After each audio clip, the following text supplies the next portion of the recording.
یکجا کرنے کے لیے تاریخ سے آنکھ نہیں ہلا جا سکتی۔ 73 کا آئین بنا تاکہ پاکستان ایک رہے۔ 73 کا آئین بنا تاکہ سب قومیتوں کو، سب قوموں کو ایک اتفاق پہ، ایک پاکستان کے ایک طریقے سسٹم پہ متفق ہو کے اس ملک کو ہم چلائیں۔ میں بالکل یہ مانتا ہوں کہ یہاں پہ آئین کو سبوٹاج کرنے والا ہر ڈکٹیٹر جو ہے وہ آئین شکن ہے، اور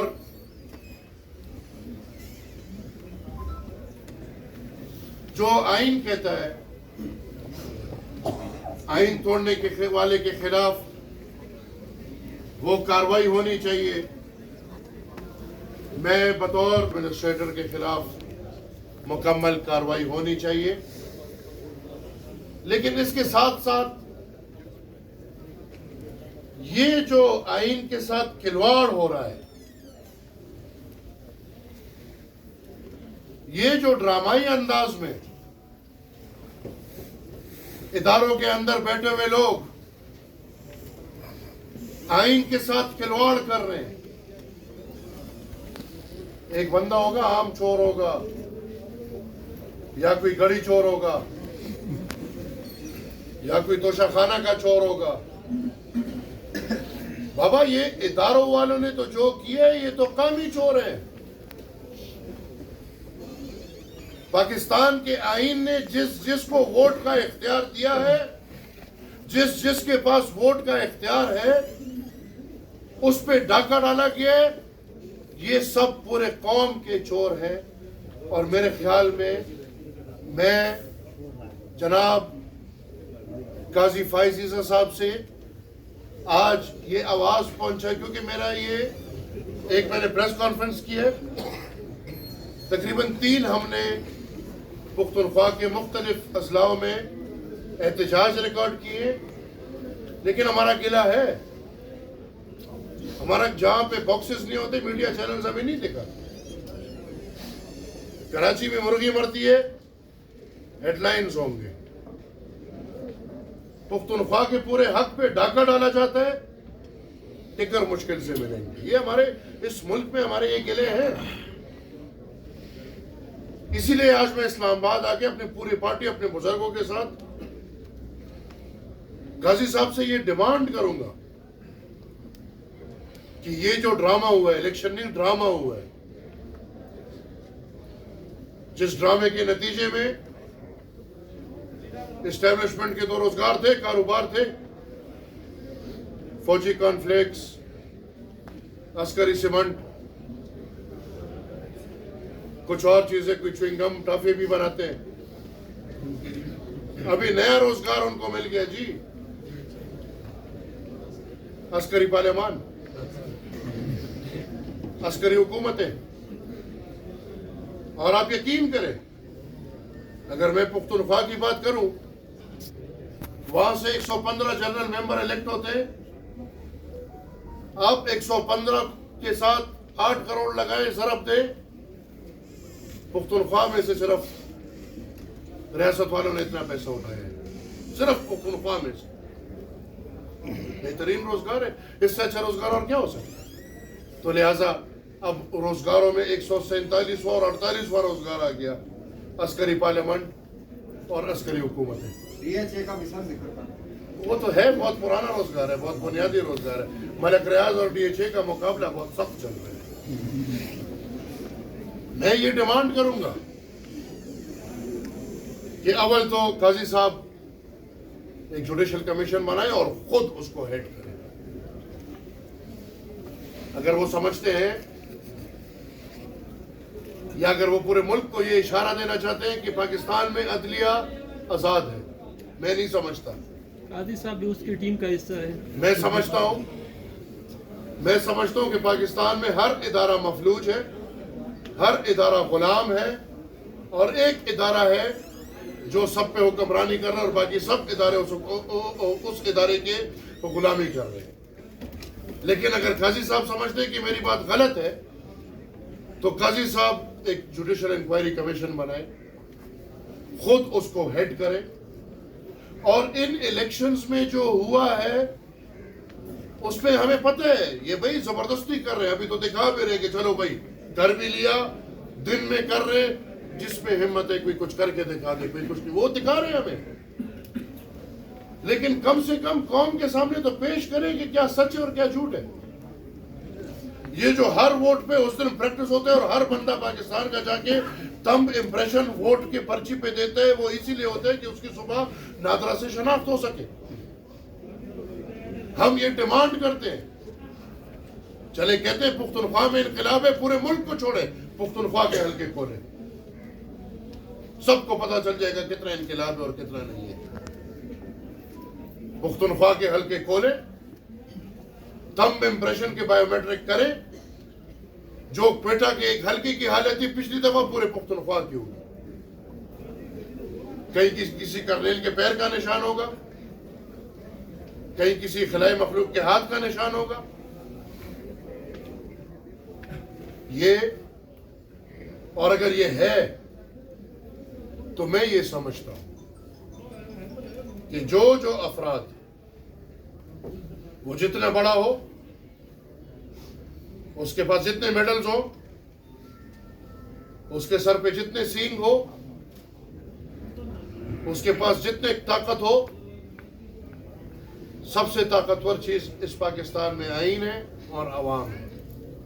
اور جو افراد اس الیکشن مینیپولیشن میں, اس بدترین الیکشن مینوفیکچرنگ میں ملوث ہے, ان سب کے خلاف آئین شکنی کی کارروائی ہونی چاہیے. میں یہ سمجھتا ہوں کہ آئین میں بہت واضح ہے جس ادارے کا جو کام ہے اس ادارے کو وہ کام کرنا چاہیے. میں سیاستدان ہوں, میرے لیے ایک ادارہ ہے پارلیمان, مجھے فخر ہونا چاہیے اپنے پارلیمان پہ اور مجھے فخر ہونا چاہیے اپنی جمہوریت پہ.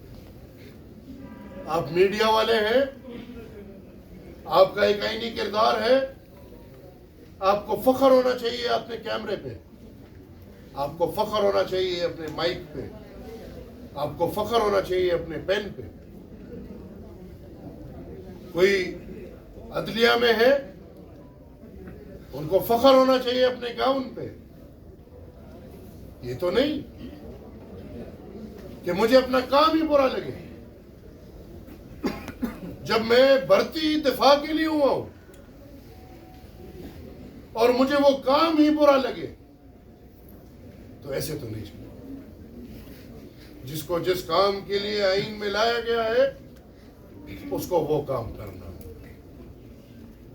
اور ہم تو سادی بات ہے بھائی, فوجی کا کام ہے لڑائی, اس کا یہ کام نہیں ہے. حکمرانی کا محور عوام ہے, بادشاہ عوام ہے, بادشاہ جرنیل نہیں ہے. چوکیدار, جس کو میں کہتا ہوں چوکیدار, مطلب پشتوں میں چوکیدار بولتے, سوری میں نے اردو میں چوکیدار کا کام گیٹ پہ کھڑے ہو کے چوکیدار ہی کرنا ہے. اس کو وہ برا نہیں لگنا چاہیے اپنے آپ. لہذا اب وقت آ گیا ہے. ہم تو دیکھ رہے ہیں کہ ہمارے راستے روک رہے ہیں, پارلیمان کے راستے میں بار بار, کبھی دہشت گردوں کے تھرو, کبھی آر ٹی ایس بٹھا کے, کبھی فیضیابی سے, کبھی سکور ایکول کرنے میں. ہمیں تو پارلیمان پارٹی اس سلیکشن سے باہر تھی, ہم مانتے ہیں, لیکن ہماری سیاست ہے, اس سیاست سے ہمیں نہ کوئی روک سکتا ہے نہ کوئی روک سکتا تھا. اور عوامی نیشنل پارٹی نے دیوار کے ساتھ لگ کے, یہ میں بار بار واضح کر دوں, کیونکہ ہمیں دیوار کے ساتھ لگا لیا. ہمارے پاس دو راستے ہیں, ہم نے جو اپنے بڑوں سے سیکھے ہیں. پیچھے دیوار ہے, ہم مزید پیچھے نہیں جا سکتے. اس کے بعد دو راستے ہیں, یا ہم پیر پڑیں گے یا ہمارا ہاتھ آپ کے گریبان میں ہوگا۔ الحمدللہ وہ جمہوریت کی ہے، ان لوگوں کے وارث ہیں کہ صرف ایک باچا خان بابا نے الحمدللہ اس کی 37 سے 39 سال قید گزاری ہے، لیکن کسی کے پیر نہیں۔ چوتھے جنریشن میں 100 سال سیاست ہو گئی ہے، مجموعی طور پہ 50 سال سے زیادہ قید ہے۔ اس تحریک کے ہزاروں کی تعداد میں شہداء ہیں، سینے پہ گولیاں کھائی ہیں، انگریز سے لے کے جلیانوالہ باغ سے لے کے ابھی آپ کے بنے ہوئے دہشت گردوں تک انہی سینوں پہ گولیاں کھاتے رہے ہیں، لیکن پیر نہیں پڑے۔ تو یہ بات تو بھول جائے کہ ہم پیر پڑیں گے۔ ہاں، ہاتھ گریوان میں ڈال دیے، کمزور ہے، ہاتھ ٹوٹیں گے، کوئی مسئلہ نہیں، لیکن ابھی عوامی نیشنل پارٹی نے یہ اعلان کر لیا ہے، یہ فیصلہ کر لیا ہے، ایک تحریک کا آغاز کر چکے ہیں ہم، جس تحریک کی بنیاد ایک نقطہ، وہ نقطہ یہ کہ جو ادارہ پاکستان، آئین پاکستان، جمہوریت، پارلیمان اور سب چیزوں کو گھٹن میں رکھا ہوا ہے، میڈیا کو گھٹن میں رکھا ہوا ہے۔ آج آپ کھلی بات کریں گے، آپ کے بھائی غائب ہوں گے۔ کیوں اسد علی طور غائب ہے؟ کیا وجہ ہے؟ زمینی خدا ہم نہیں مانتے، الحمدللہ ایک ہی خدا ہے، اور وہ خدا کسی کو دکھتا نہیں ہے۔ زمینی خدا کہاں سے آ گئے کہ جس کے خلاف بات نہیں ہو سکتی؟ یہ کون ہے؟ آج کیوں میڈیا گھٹن میں زندگی گزار رہی ہے؟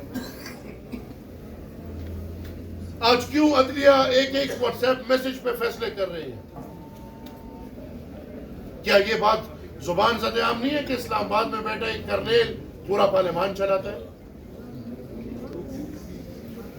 اب ہم نے یہ فیصلہ کیا ہے کہ اب آئین کے اندر رہتے ہوئے کوئی تشدد کا راستہ ہم نہیں اپنا رہے، عدم تشدد کے راستے پہ چلتے ہوئے ہم نے اس تحریک کا آغاز کر لیا ہے کہ اب ہم انشاءاللہ اس دن اپنی تحریک کو روکیں گے جس دن ہم یہ خاص مخصوص ادارے کا باقی اداروں کے عمل میں دخل کرنا بند کریں۔ ہم عدم تشدد کا راستہ مفاہمت کے ساتھ نہیں، مزاحمت کے ساتھ انشاءاللہ آگے بڑھاتے ہوئے اس نعرے کے ساتھ کہ چوکیدار کو چوکیداری کرنی ہوگی، اس نعرے کے ساتھ کہ جن کا کام بارڈر پہ ہے ان کو بارڈر جانا ہوگا، اس نعرے کے ساتھ کہ بارک والے مزید بارک جائیں گے، اس نعرے کے ساتھ کہ عوام کی طاقت عوام کو دیں گے، اس نعرے کے ساتھ کہ انشاءاللہ وسائلوں کا اختیار اپنے عوام کو دیں گے۔ یہ جو گھٹن کی زندگی ہے اس سے انشاءاللہ ہم باہر آئیں گے۔ ہم کب تک بیٹھیں گے؟